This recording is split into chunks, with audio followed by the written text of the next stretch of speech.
Hi everyone, I hope you are doing well. So in today's video, I'm actually going to go through the Specialist Mathematics Exam 2 sample paper for the 2016, extended response questions. And yeah, guys, before I start this video, if you guys want, private tutoring in specialist methods, physics or chemistry, you can always email me through this email. And yeah, let's smash through this video. Question 1. Consider the function from 0 to 3 where f of x is given by this. Evaluate f of 2. So, okay, that's nice. So, we can say that f of 2 is just negative 2. And my secant's just 2 over, because, if we multiply by 2, it'll be pi on 3. We do that. And we know that's negative 2 plus 2. And cos pi on 3 is a half, which gives us negative 2 plus 4, which is hence 2. So that's that. Let f inverse be the inverse of f. On the axis below, sketch the graph of f and the inverse, showing the points of intersection. Alright, so I'm going to do this with the CAS. So let's do that. Alright, I'm going to sketch negative 2 plus 2 secant pi x over 6 from 0 x pi 3 until we get this beautiful graph. I want to make sure it's the same window settings, so we can go window zoom, window settings. Minimum 0. Our y max is at we'll consider 4. Our x scale is by 1. Our y scale is 0. Y max is approximately wait, our x max, we'll do it 4 actually. Hence we'll do this one 4. And our y scale goes by 1. Until we get this beautiful graph. So yeah, let's sketch this right over here. I just want to check something. For example, if I go to trace, graph trace, and add 0, it's equal to 0. So it starts from the starting point. Okay, so from 0, and just want to see x equals 3. Is it an asymptote? Because it doesn't include it. So we can just go at x equals 3. Alright, so it's right over here. So if I was drawing x equals 3 on this graph, for example, let's go draw a straight line, another straight line. So it would look like something like, and we know it passes for 2 on 2, f of 2 passes through this point over here, so it's going to look like that. Pretty much, yeah. So that's it. I hope that's right. On the x below, show the graph showing, the point of interest. So that's your graph. That's f inverse, so f of x actually, and f inverse is just a reflection along the y equals x line. So let's do that also. So if I was drawing a y equals x line, let me just draw it here like this. So if I take from here, wait, let me actually show some points that should pass over here, right over here, like in these lines, and this is y equals x. Y equals x. So when it's being reflected, we get this line over here. So if I'm reflecting this, let's put this color. So it's going to be passing from this one, passing through this point, and it's going to look like this, your inverse. And it's going to go like this. There we go. That's f inverse of x. Perfect. That's it. Is that it? That's all we need. And we can, label the points of intersection. So this is 0, 0, and this part is 2 on 2. That's it. On the axis below, sketch the graph of f, showing all points of intersection. Done. Okay. The rule for the inverse can be written as f inverse of x equals this.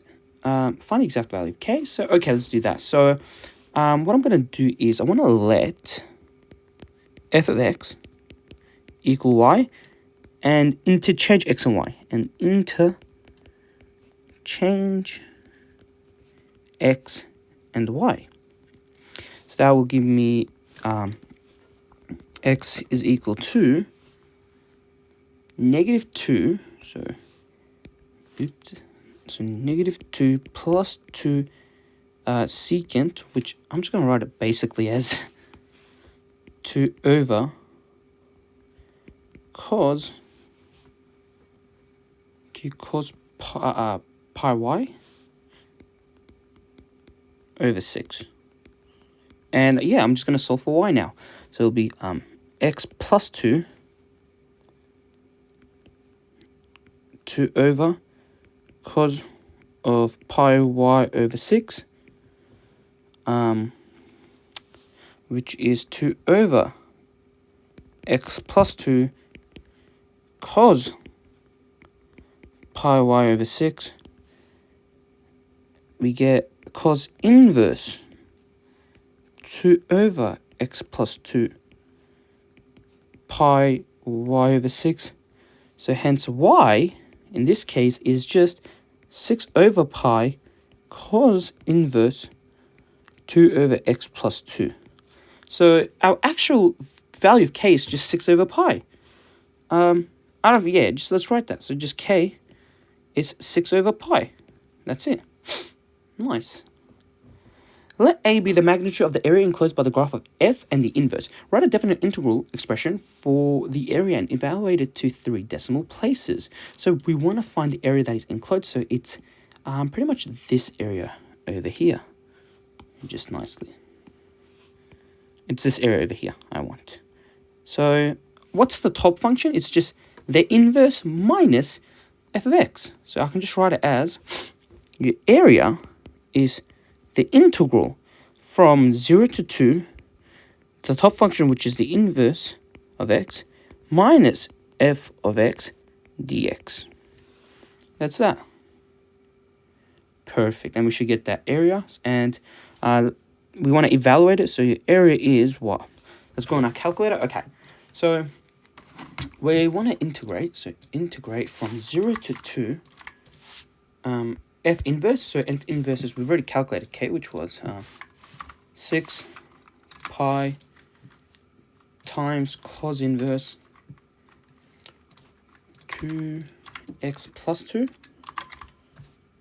this whole expression, minus f of x, which we said it was -2 plus 2 secant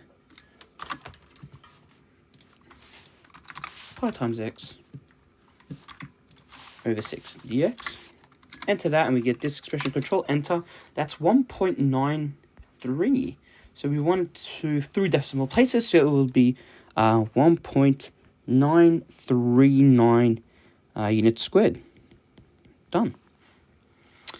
Let's look at the next question. It says, write a definite integral in terms of x that gives the arc length of the graph of f from x equals 0 to x equals 2. So x equals 0 to 2. So we want the length of pretty much this over here.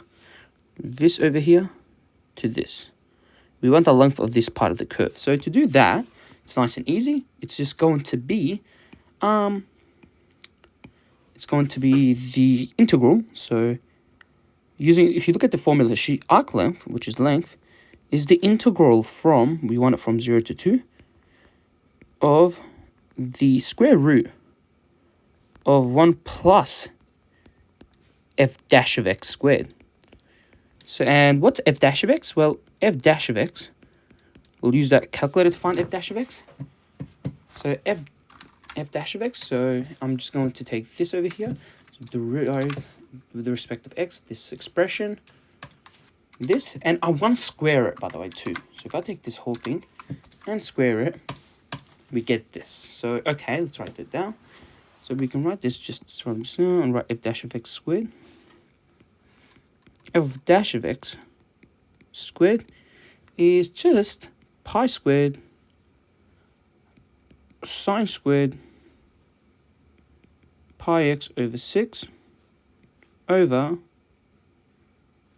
9 cos to the power 4 pi x over 6 So let's put that in.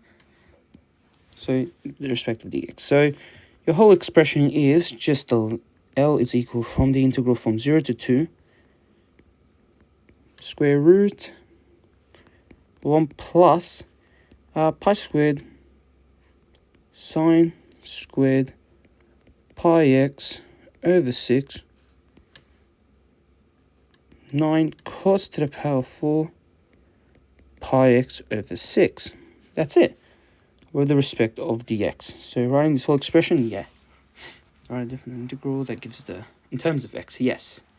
Evaluate this definite integral to 3 decimal places, nice and easy. So from 0 to 2, the square root of 1 plus this expression right over here, dx, gives me, control enter, 3 point, to 3 decimal places, it's going to be, your length is just 3.067 units. Done.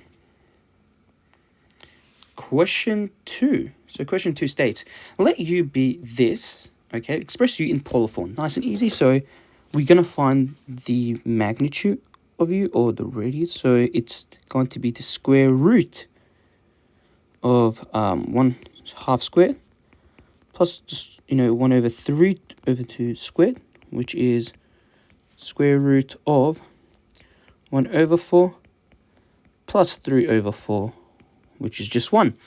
And your angle is just tan inverse of this one over here divided by this one, which is just going to lead us to root 3, which is pi on 3. Hence, u is just written as cis pi on 3. Is that it? Have I got anything? Root through 2 dividing it by 2. Yes, looks good. Hence show that u to the power 6 equals 1. Okay, by De Moivre's theorem, we know that cis, well, let me write it nice. Cis pi on 3 to the power of 6 is what?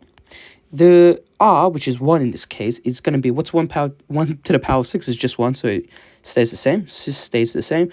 And your argument just gets multiplied by 6, your actual angle. So 6 pi on 3. Hence, it's just cis 2 pi. The problem with this angle is it's not between the angle or the argument, the argument. So the angle must be between pi and negative pi. And, it's not that. So what we're going to do is we're going to minus 2 pi from this. So we can write that as cis 0, which is just, if you draw, cis 0 is right over here, which is 1.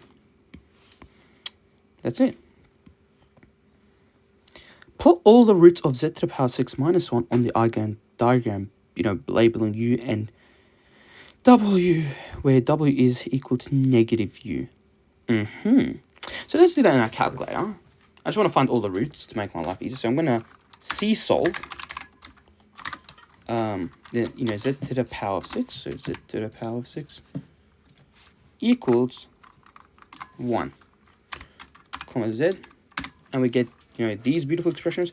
I'm going to just control enter to get them in terms of decimals, so they can be easily to plot. Okay, let's plot the first one, which is 0.5 and 0.8. Okay, so that one over there is just this point over here. It has, which is, z, which is u.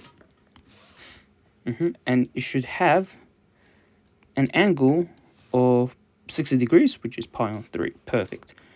Okay, that's actually all we need. I need to tell you something about an Eigen diagram. If we have to the power of 6, we have to remember that the Eigen diagram, it goes for unity. What it means is that the solutions, there's going to be 6 solutions, but those solutions are going to be equally angled. Like, for example, 360. Now we know the Eigen diagram is 360. Yeah, 360 divided by 6 is what? It's going to be 60. Degrees, which is pi on 3. Now, okay, it means that 6 solutions are going to be, same magnitude, which in this case is all 1. But, yeah, they have, a 60-degree angle between them. For example, we already have one over here. The other one should be 60 degrees, which is over here. So a one here, another 60 degrees over here, another 60 degrees over here, another 60 degrees over here, and another 60 degrees over here. Now look at this. They all have 60 degrees between them all. And pretty much, yeah, I don't even have to worry about looking at my CAS and, rewriting each one of them. Yeah, by unity, that's what we know. So yeah, we can just plot that, and we know that if this here is u, w is negative u, so imagine minusing everything here, which would give you u as to be, so your w is here, this point over here. It'll be minus here and minus. Okay, perfect. Is that it? Yes. Draw and label the subset of the complex plane by S is given by this on the diagram. So this one is just a circle with a, radius of 1 and the center at 0, 0. So it's going to be x squared plus y squared equals 1. And if you're too confused on like how to pretty much do this, pretty much you just sub z equals x plus y and you solve. But you can also do that with a calculator. For example, what I can do is I can write the whole expression, absolute value of z is equal to 1, given that z is equal to x plus yi, this expression over here, and here it is. I mean, squaring both sides. Let's just square both sides. So squaring both sides, we get x squared plus y squared equals 1, which, is the same circle. Let's draw that in our eigen diagram. That's actually not nice to draw, so let me just draw it nicely. Perfect, something like that. Done. So that's that, and we're going to label it as S. And draw and label the subset of the complex plane given by this on the eigen diagram. So this is just a straight line. Now, okay, I'm not gonna, do that. I'm just gonna do that in a CAS, just to do it quickly. So what is it saying? It's saying the absolute value of z minus u, and we know u is just, half minus, root 3 over 2i. So this expression should equal to the absolute value of z plus this expression. I'm going to just copy it like that, this expression, and I'm going to also let z equal this. And then we get this expression. If I square both sides, oops, what have I done? So if I square this whole expression, we get this, and we want to solve for y. And we get this beautiful, expression, which is y equals this. Not a mistake here. I just want to make sure. Just want to make sure. So if I take this whole expression, so it's z minus u, so z minus the expression u, which we've done here, equals z plus u. Wait. Oh my god, no. I made a mistake. So u is just plus. Why did I write? Oh, so z minus u is 1 over 2 plus this. Okay, yeah. And then we square both sides. Be careful with that. And we want to solve for y.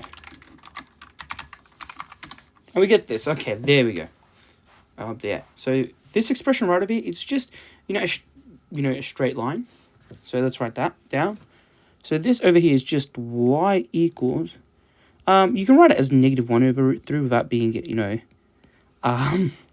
not rationalized. So what does that look like? Imagine like your angle. Imagine deriving it. It gives you -1 over root 3. That's your gradient. And finding the tan inverse of that, that should give you your actual theta along the horizontal. So that would give you, in this case, it's pi on 6. So negative pi on 6. So negative pi on 6 is negative 30 degrees. So pretty much over here, it should pass on like this, which I will just draw with this line. Why is it? Wow, that's just straight on. Okay, perfect. Let me just move it a little bit like that, and we call that. We know that here, this angle here is negative 30 degrees. So that's good. And that's your line. Okay, that's good. And we've drawn it, and we're going to need to label it. So that's called T. Find the coordinates of the points of intersection of S and T. Nice and easy. I mean, just use it pretty much. Because it's 2 marks, we have to show some working out. So what I'm going to do is, I know that the line is y equals negative 1 over root 3 x. And I know the circle is just x squared plus y squared equals 1. And I'm just going to sub this inside over here. So it will be x squared plus pretty much negative x over root 3 squared equals 1. So x squared plus x squared over 3 equals 1. So it's just like 1 plus this. So this will become 4 over 3 x squared equals 1. So x squared is 1 divided by 4 over 3, which is 1 times 3 over 4. So it's going to be 3 over 4. So x is going to be plus or negative root 3 over 2. Which, okay, it makes perfect sense. And here is our points of intersection. Yeah, they're hitting at this point. So here are 2 values, so that's nice and easy. Put that over here, and let's find our y values. Let's sub in x equal root 3 over 2 to this equation right over here. So y is equal to negative 1 over root 3. Our x is, for example, we want root 3 over 2. These cancel out, become negative half. So, all right, so one of your points of intersection, so is root 3 over 2, negative half. And what about when we sub in a negative half? Well, just by looking at this symmetrical equation, so if root 3 over 2 is here, the other one's just going to be over here. So it's just going to be, when we sub in negative root 3 over 2, is going to be positive a half. It's going to be positive over here. Nice and easy. You can also do that with your Casby because it's 2 marks, so you want to show some working out. And yeah, perfect. Question 3. The number of mobile phones N owned in a certain community after T years may be modeled by this equation. Verify by substitution that log E and this satisfies this differential equation. So, okay, I'm just going to say left-hand side. So I'm going to first say left-hand side, all this, I want to make sure it equals 0. So what I'm going to do is, okay, say left-hand side is 1 over n. What's 1 over n? Well, okay, n is what? Let's solve this. So it's going just to be e to the power of 6 minus 3e negative 0.4t.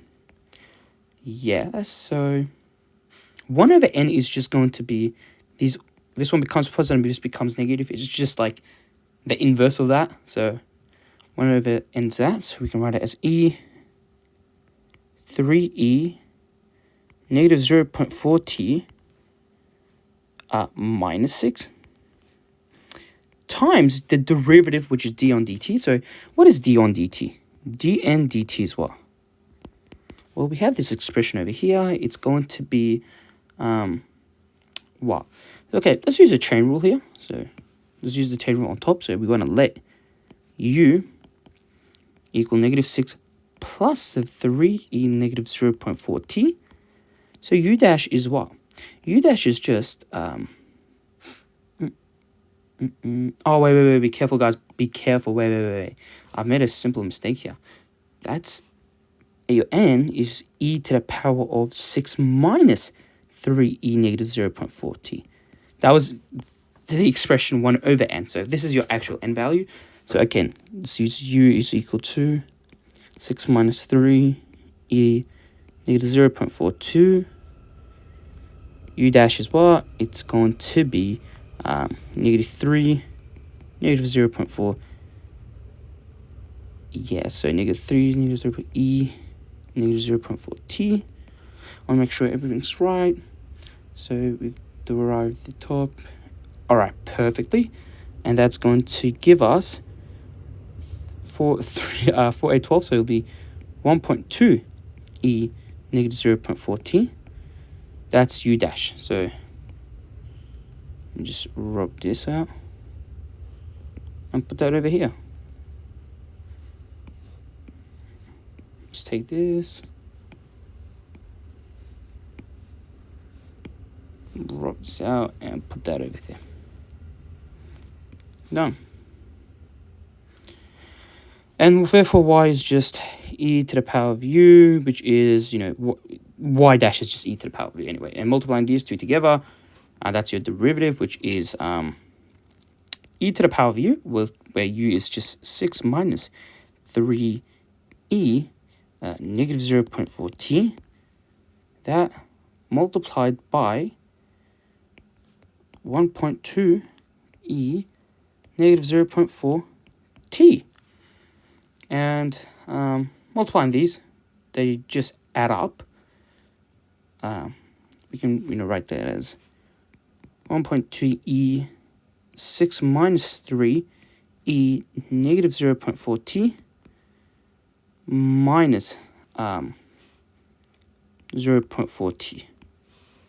Perfect. So writing this expression over here would give us 1.2 e6 minus 3e negative 0.4t minus 0.4t. That's it. So rub this whole expression now. And yeah, so we get this, and let's just simplify that further.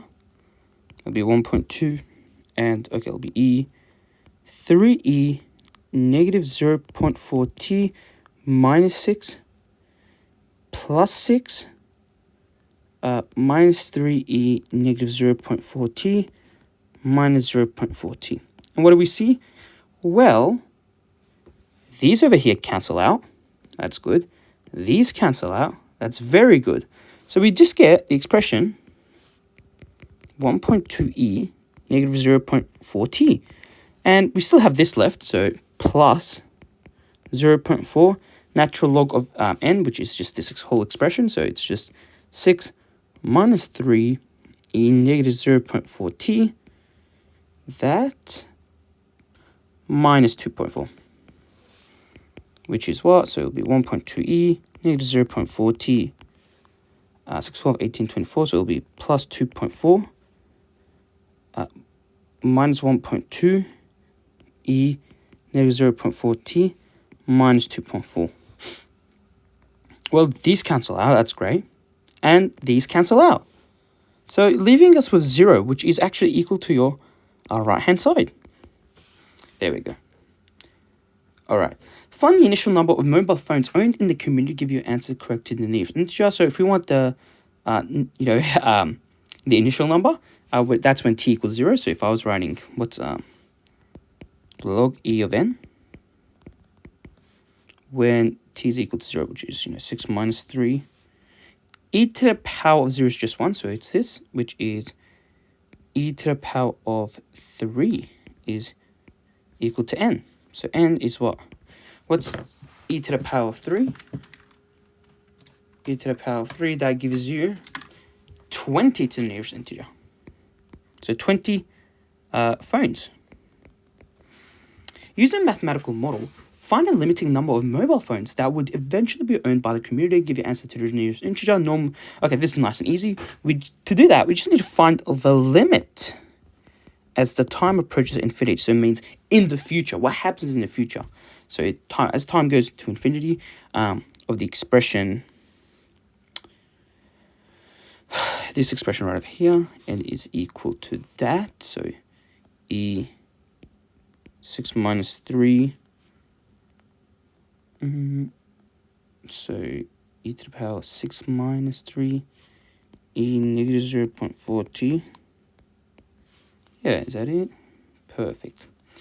Okay, so think about it. If you put infinity over here, this whole expression here becomes actual 0. Yes, if that's not mistaken, does it? So I'm just going to do this by CAS, actually. Do not make any mistakes.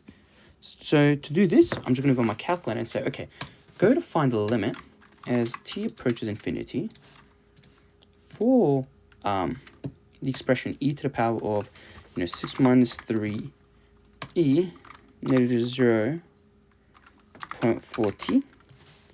And to that, we get e to the power of 6. So we write that down, e to the power of 6, which is, if I control enter to the nearest integer, 403 pretty much. So that's 403.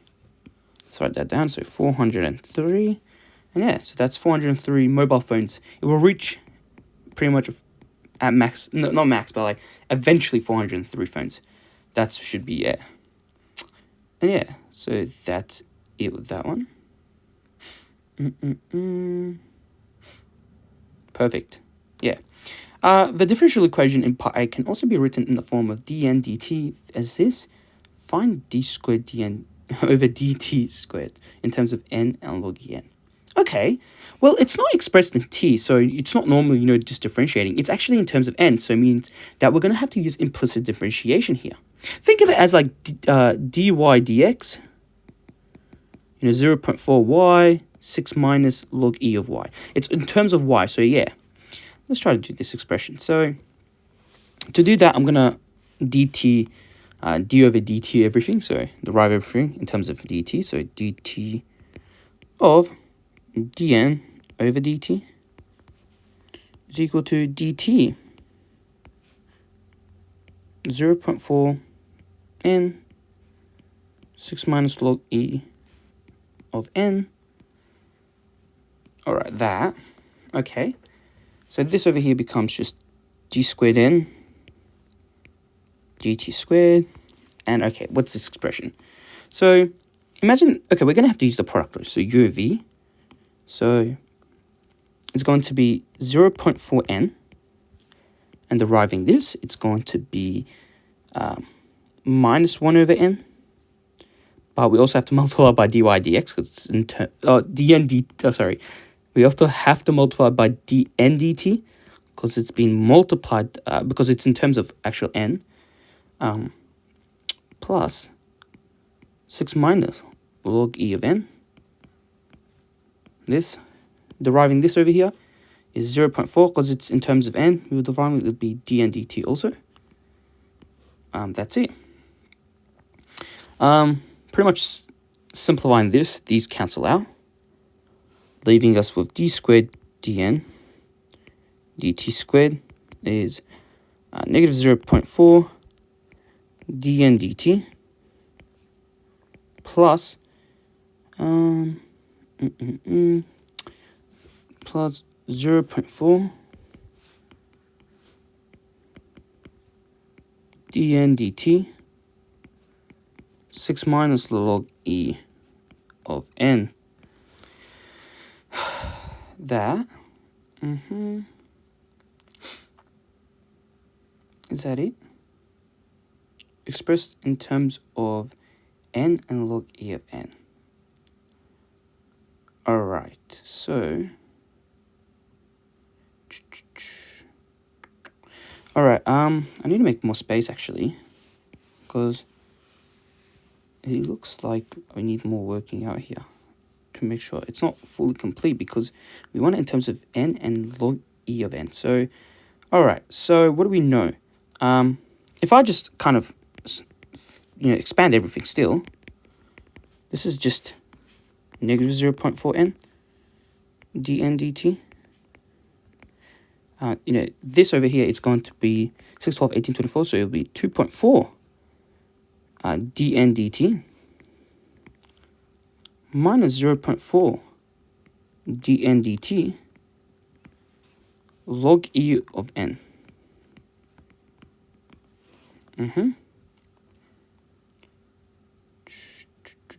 Alright. And we get this expression. This can be pretty much minus. So d squared dn dt squared is just 2.0 dn dt minus 0.4 dn dt log e of n. So that's easy now. We've done quite a lot. So, okay, this expression is nice. So now all I have to do is with the dn dt and just sub in, we know that dn dt is this, so we just have to sub that in. So finally, your answer could be written as, well, it's just going to be, if I factor those out, it'll just be 0.4n 6 minus log, so 6 minus log e of n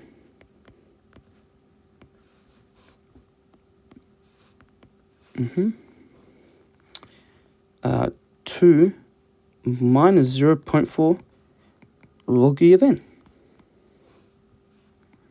That's it. That's a nice expression to write as. All in terms of n and log e of n. Wow, it's a long, very long question for 2 marks, but yeah. The graph of n as a function of time has a point of inflection. Find the values of the coordinates of this point. Give the value of t correct to 1 decimal place and the value of n correct to the nearest integer. So, okay. For the point of inflection, we know it's always d squared dn dt squared must equal 0. So, going on our calculator here, we can, all right. So to kind of be safe of kind of question, maybe, you know, if we got the first question wrong, like d value, our d, what we can do is, okay, if I know that, you know, if we want to derive, wow, what do we do here? I think we'll just go to implicit differentiation. For example, go to menu, calculus, go down to implicit differentiation. And we want to, you know how we know d and dt? We just write the whole function in it. So 0.5n, 6 minus natural log of n. And we want to find it in terms of n and t, pretty much. It's, well, yeah, using, oh, in terms of n. How is it not letting me? Invalid multiple. Ah, all right. There's n and t. Okay, wait. Right, the function is commanded much more than arguments. What have I done here?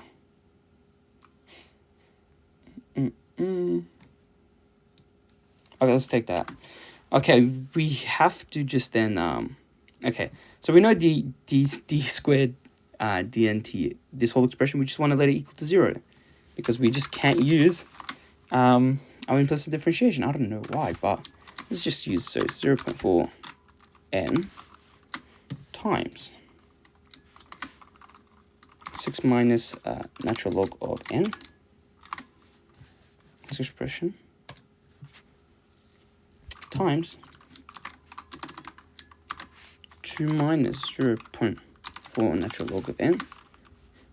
Yeah, so this whole expression, we want to let it equal to 0, comma n.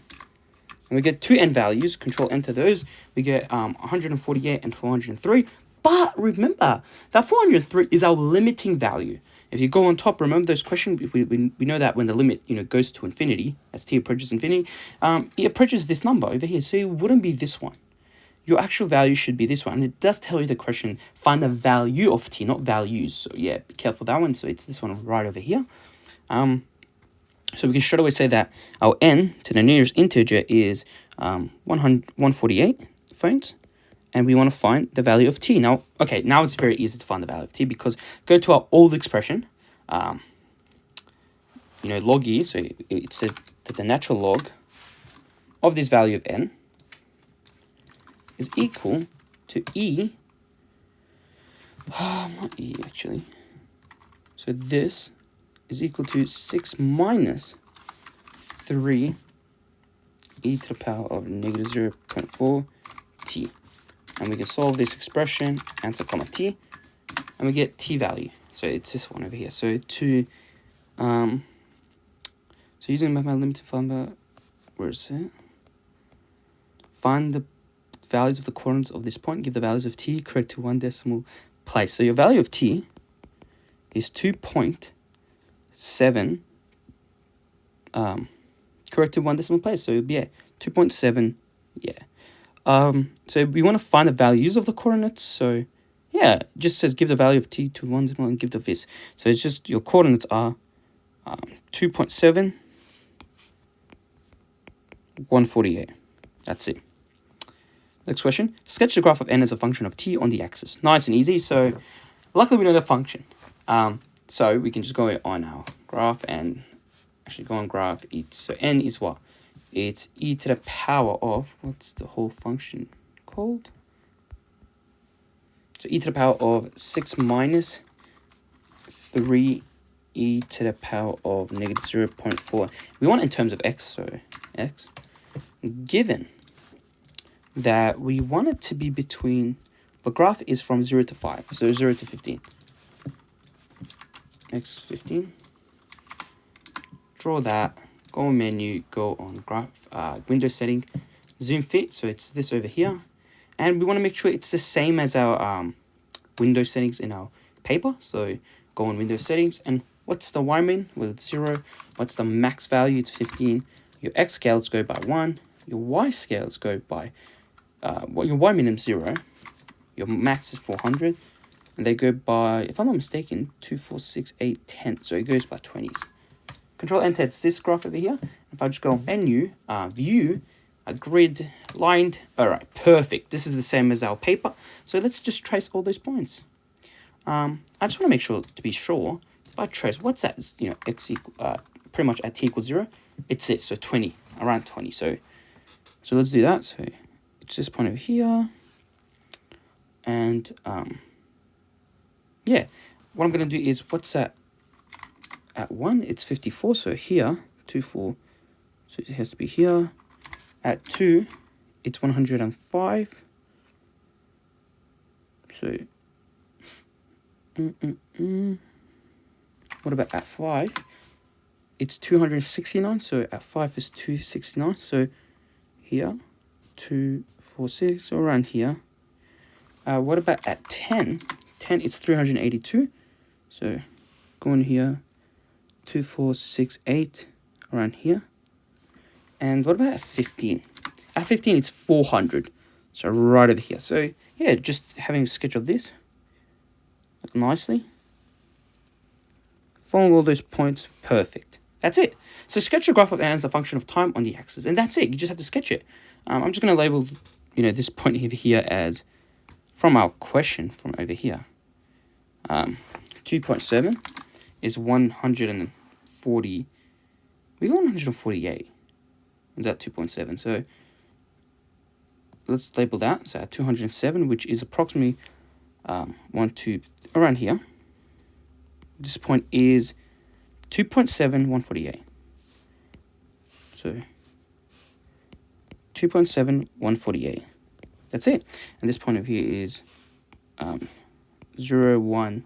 So it was something about, if I put 0, it was 20.1. Yeah. And this point over here is 15,400. That's it. Nice. Question 4. A ski accelerates down a slope, and then the skiers up a short ski jump, as shown below. The skier leaves the jump at a speed of 12 meters per second. So, alright. So what's happened is this guy has gone up. So here is projectile motion. So this is 12 meters per second. At an angle of 60 degrees to the horizontal, the sky performs various gymnastic twists and lands on a straight line of the 45-degree downslope of t seconds after leaving the jump. So this slope over here, he lands on it here, and this is where it occurs. This is the time it occurs. It's called t. And yeah, it's at a 45-degree angle, a downslope. Let the origin of O of a Cartesian system be at the point where the skier leaves the jump. So at this point over here, where I is a unit vector in the positive x direction and j is a unit vector in the y direction, display time measured in meters and time in seconds. Show that the initial velocity of the skier when leaving the jump is this. Alright, so this is where he leaves the jump at this point. Now, you should know by projectile motion if you do physics is you can break this vector down. Because we know our speed vector, yeah, which is 12 meters per second. If we break it down to its components, so in terms of x and y, so this is your x, this is your y, we know that, okay, our x is our I component, so it's going to be in terms of, v of 0, we'll call it v of 0. Yeah, so pretty much v of 0 is what?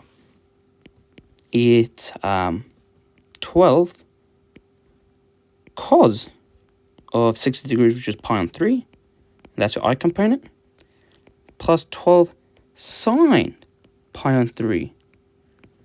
And this is your j component. So simplifying that, this will be 6 plus 6 root 3. Oh, wait, I suppose I here. 6 root 3j. Yeah, nice and easy to show that. The acceleration of the ski at t seconds after leaving the sky jump is given by this. So this is your acceleration. All right. Show that the position vector of the skier at t seconds after leaving the jump is given by this expression. All right, not too bad. So because it's 3 mark, I think we're just going to be integrating twice to get the position. So we know that r on t, which is your velocity, is going to be given by integrating this. So if this over here, to integrate it, it's going to be negative 0.1 t squared over t minus, if we were integrating this over here, it will be g of t. Well, actually, let me just expand to make my life easier. I'm just going to expand this, so it'll be minus g plus 0.1 t. So it will be plus minus gt, plus 0.1 t squared over t. That's it. And that's in terms of your j component. That's your I component. So yeah, we have this. We also need a plus c. All right, so we have this. So simplifying much further. So negative 0.1. Let's go on our calculator. What's negative 0.1 divided by 2? That's negative 1 over 2. So I can write this as negative t squared over 20 I plus minus gt plus this as t squared over 20 j component plus c. Now, given that we already know that when at t equals 0, the velocity vector initially is this, so we can use that as our initial condition. So we know at r of 0 equals 6i plus 6 root 3j. So let's define the value of c. We do that, which will give us 6i plus 6 root 3j. Summing t, that's your c value pretty much. So r dot of t, your velocity vector, is just negative t squared over 20. Well, I can just put them all together. So bracket negative t squared over 20 plus 6, that's your I, plus negative gt plus t squared over 20 plus 6 root 3. Just want to take this whole expression, make it a little, and that's your j component. And one more time, so r of t, it's just going to be, again, integrating this whole expression again, which will give us minus t3, this will become 60, plus 60, I, plus negative gt squared over 2 plus t3, 60 plus 6 root 3 t. That's in terms of j. And yeah, so taking this whole thing over here, making it more or less small, we need to also plus c, because we also have to have an expression. So we know that initially it starts at 0, 0, the position. So yeah, putting all those values, we know that r of 0 equals 0, I plus 0j, which will leave us with c equals, 0 pretty much. So your final expression is that, pretty much this expression right over here. There we go.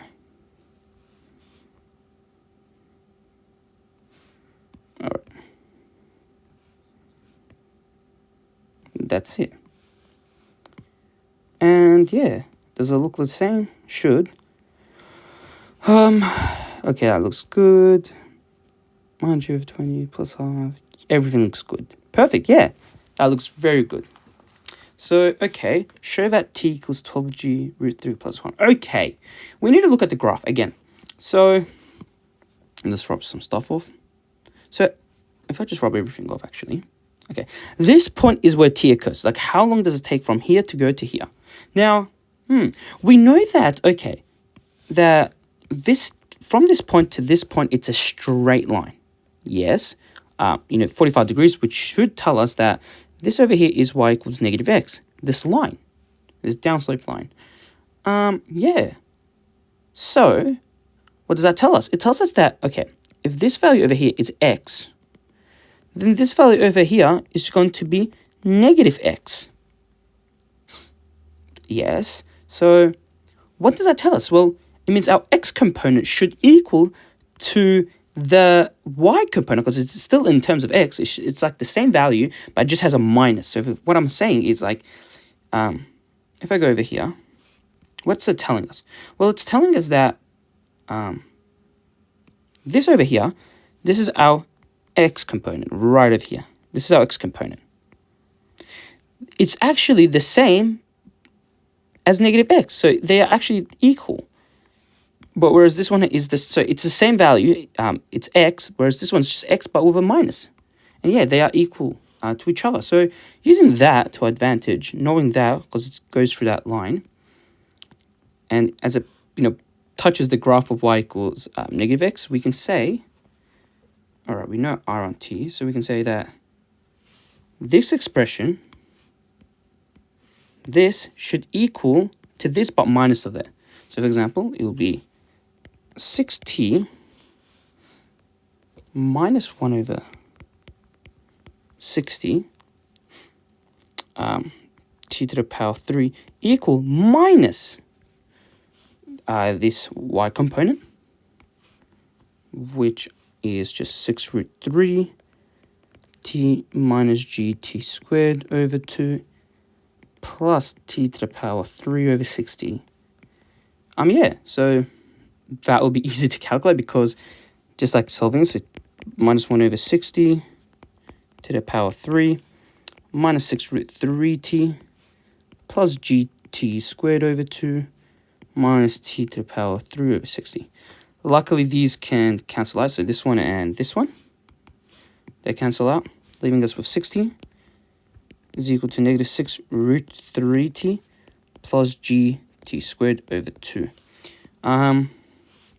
Well, these cancel out, so it will leave us with 6 equals negative 6 root 3 plus gt over 2, which is, showing that it's going to be 6 plus 6 root 3 gt over 2,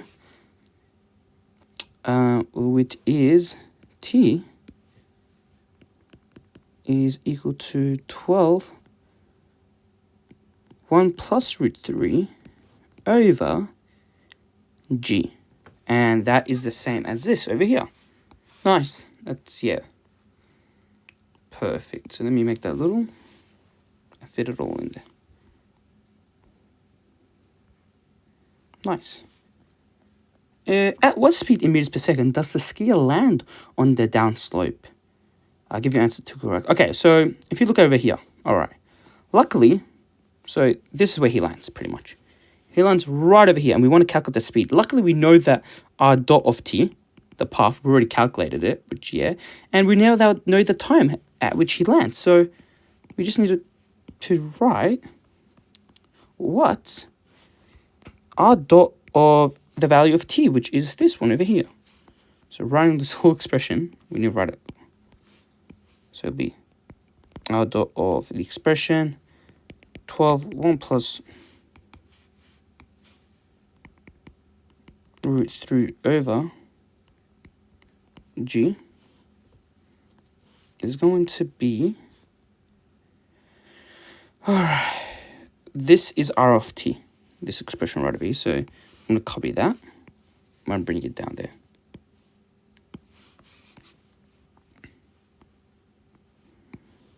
just R of t. So I'm quite going to do it on my calculator, to be honest, because just to not make mistakes. So let's define R of t. So I'm going to call it RV, means, you know, velocity pretty much. R of t is going to be given by this vector, which is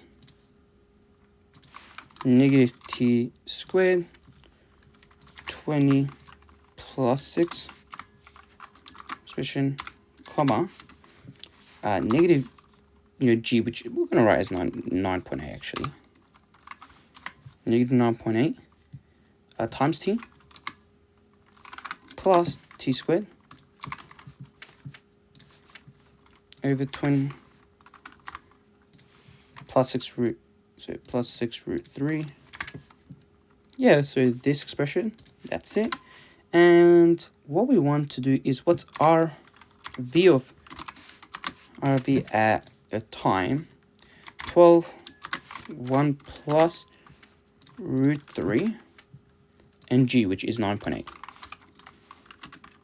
Control enter, and we get this over here, this vector. So let's write that down. So it will be close to 5.44i minus 21.83j.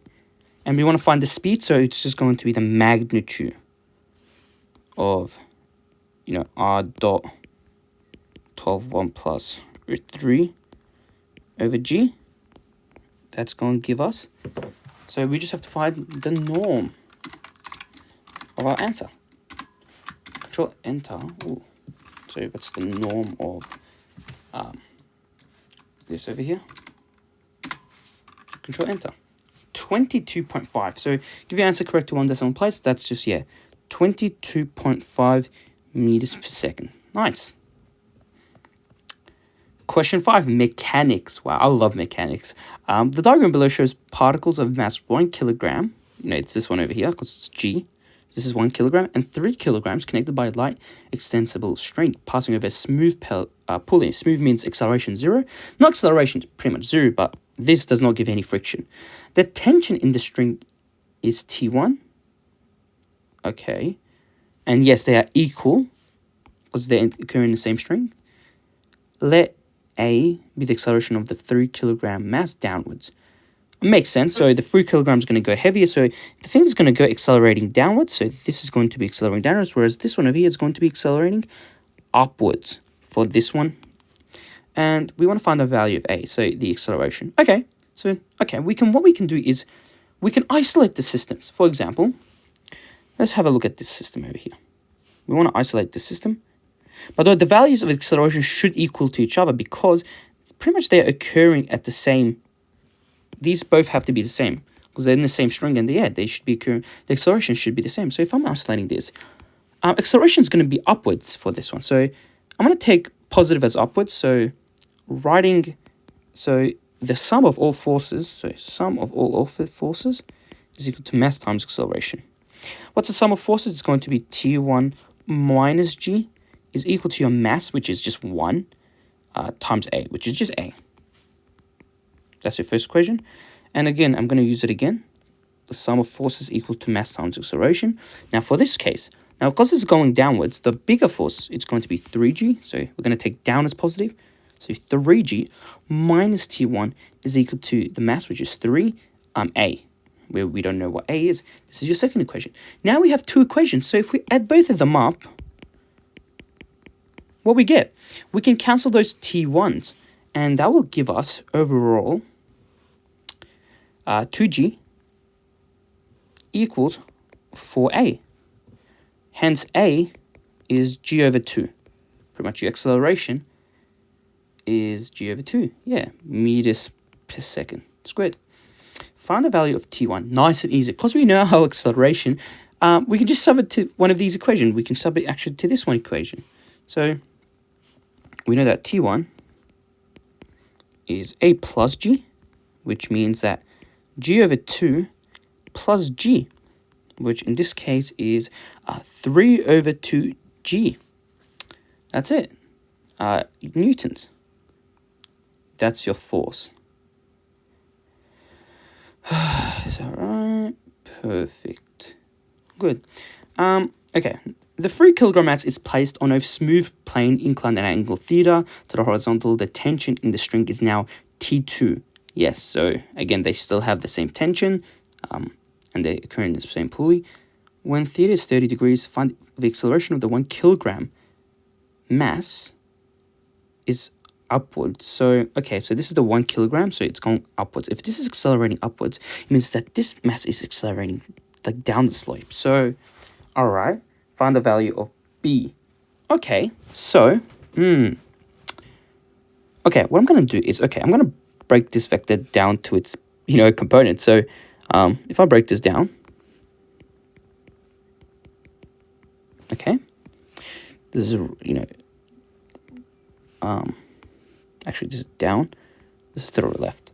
So, I know that, in fact, in terms of components, we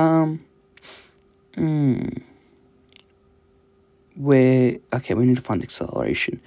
Okay, so looking at this over here, let's isolate this over here. So if I was isolating this system over here, what do we know? Because it's accelerating downwards, it means we're going to take down as positive. So it's this force minus the T2 in the same direction. So it will be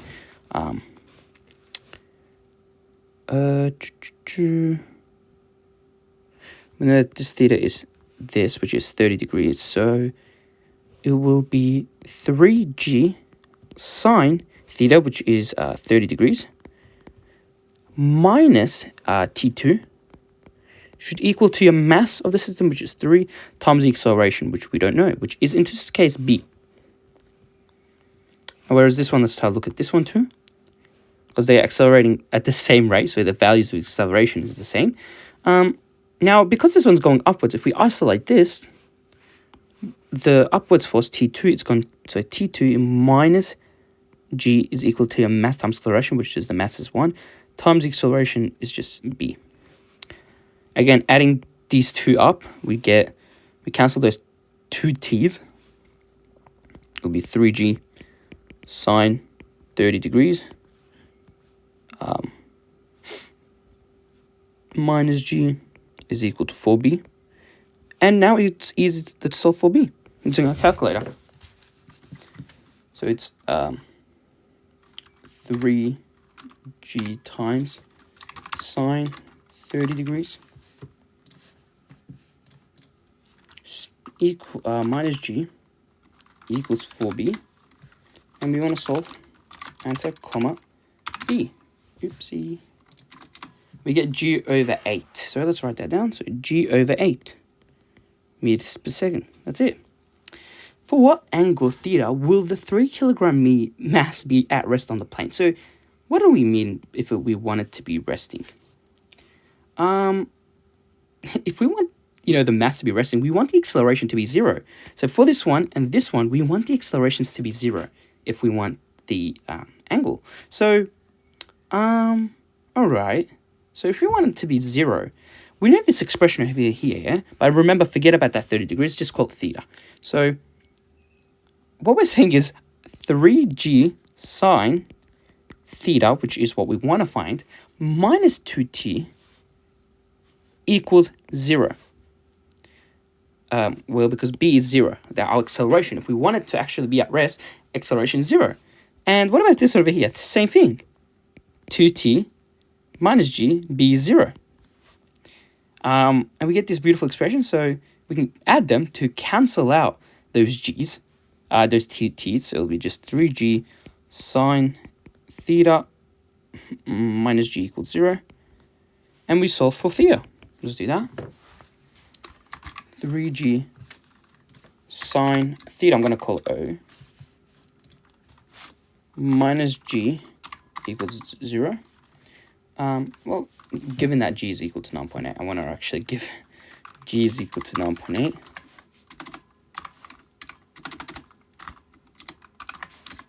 We get this, and we want to solve answer, comma O. Given that theta can be between 0 to 90 degrees. 0, let's O, 9 degrees, which is pi on 2.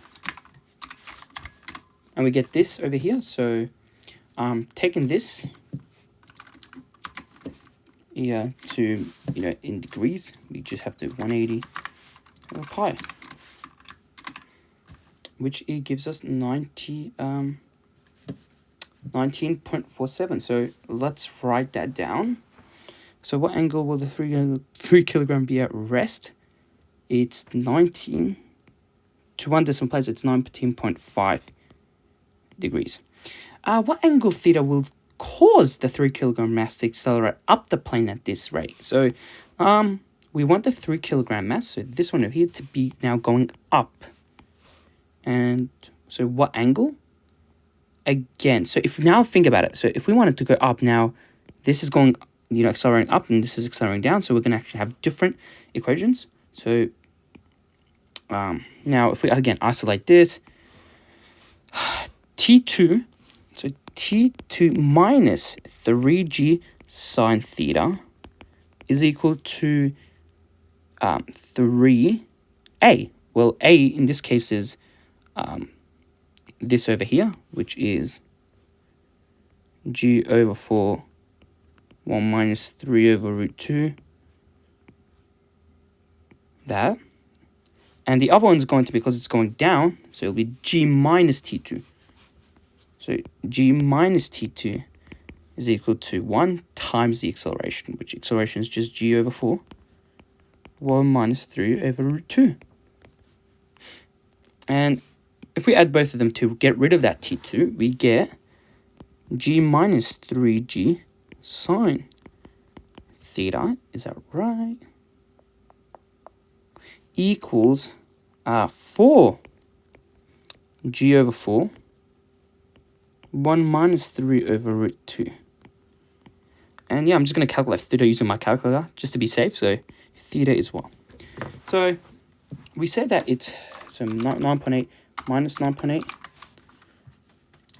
3. So yeah, so 9.8 minus 3, 9.8 times sine theta, we'll call it O, is equal to 4, 9.8, 4, 1 minus 3 over root 2. Yep, and what we want to do is solve answer, comma O. Given that theta is from 0, O to pi on 4 to pi on 2, so 90 degrees, that's the max. We get pi on 4, wait, so it's 45 degrees. Your theta is 45 degrees. That will accelerate up this much. That's nice and easy, that's good. Yeah, it looks good because it's not telling us to write it in decimal place. So yeah, that looks good. So let's put that there.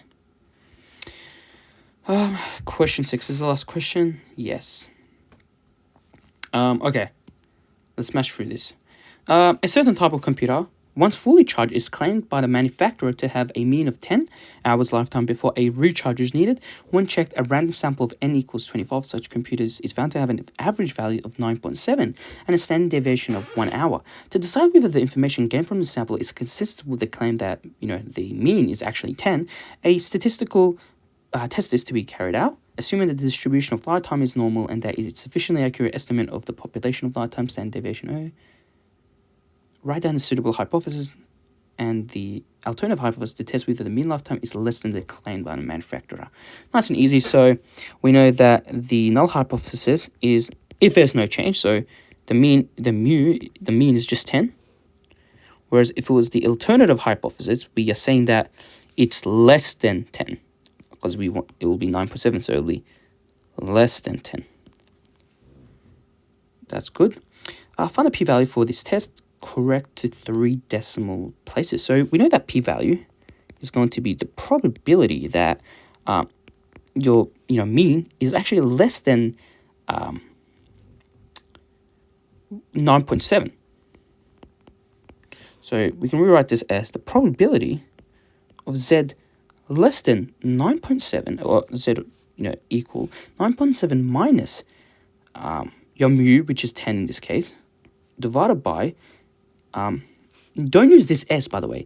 It's this is your standard deviation that you have to use. It's s over square root of n. So 1 over the square root of n, which is, just 5. So 1 over 5. This, so, and yeah, so pretty much, let's simplify this. So 9.7, so 9.7 minus 10, 1 over 5, we get this over here, so let's rewrite that here. Minus 1.5, which is equal to, so control that. All right, so we'll go probability distributions, normal CDF. So putting this over here, mu 0 and 1, because we're using the standard normal distribution. Okay, nothing happened. Let's try it again. And we get this over here. So let's write that down to 3 decimal places. That gives us 0.067. Is that right? Corrected 3 decimal places. Yes. State with a reason. State with a reason whether the null hypothesis should be rejected or not rejected at 5% confidence interval significance. So, okay, we need to look at this. Is our p-value, so if our p-value is less than our 5%, which is 0.05, then what we do is we reject null hypothesis. If our p-value is greater than 0.05, we do not reject it, pretty much. Not reject. So looking at this, our p-value is this.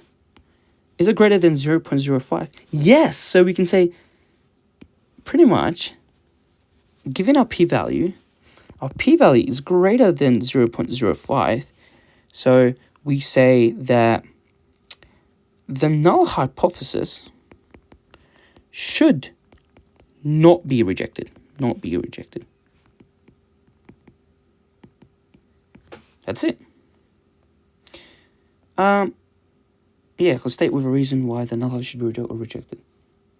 As p is greater than 0.1, the null hypothesis should be not rejected. I think we should just write at 5%, 5 levels significant of significance. Done. Let the random variable x dash denote the mean lifetime of a random sample of 25 computers, assuming that mu is still 10. Find C this such that the probability that this is less than C, given that mu is 10, is this. Give the answer to 3 decimal places. That's not too bad. So, so writing this, probably that we want to change this in terms of Z, making our life easier. So it'll be Z is less than C this minus your mu over, because we're saying that standard deviation is not going to change, which standard deviation was 1 over 5. So still 1 over 5. All this should equal to 0.05. And yeah, so let's do that in our calculator. So if I just go on menu and go to probability, distributions, inverse normal, our area is 0.05. And we're keeping, standard normal distribution. Control Enter, we get this, and we want to equate this to our CVAT minus 10, 1 over 5. And we want to solve answer, comma C. So C is this value over here. So we can write that. So C is to 3 decimal places, 9.671. If the mean lifetime of all computers is in fact this over here, find the probability that x is greater than this, which we've already calculated, given that mu uses this, giving your answer correct to 3 decimal places, where C is your answer from part D. Okay, so what we're trying to find is the probability that x is greater than 9.671, given that mu is 9.5. That's nice and easy. So it's just going to be probability as Z is greater than 9.671 minus 9.5 divided by your standard deviation, which is 1 over 5. And yeah, we just need to find that.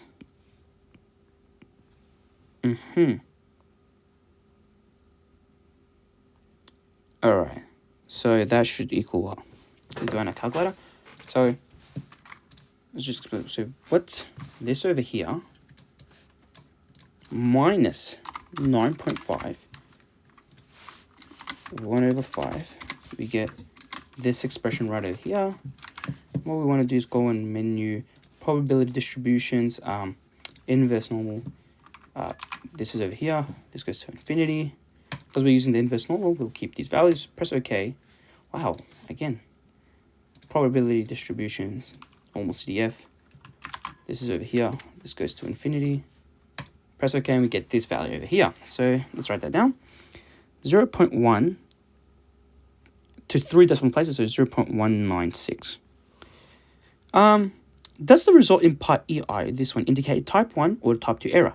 So to make sure we know what a type 1 and type 2 error is, we need to, okay, first, are we rejecting the null hypothesis or are we accepting it? So let's think about it.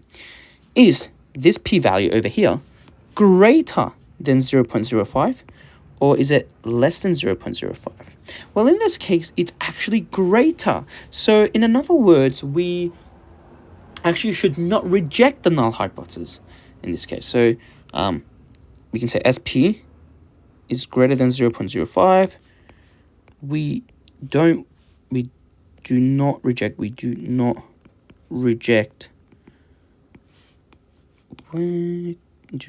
null hypothesis.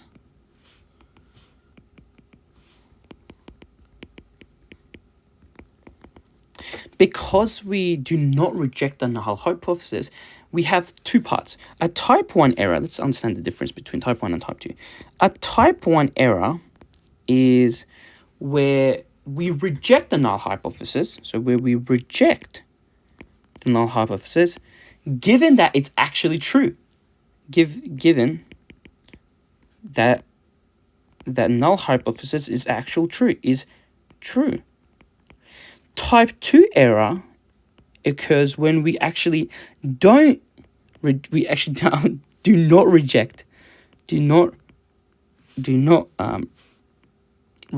the null hypothesis when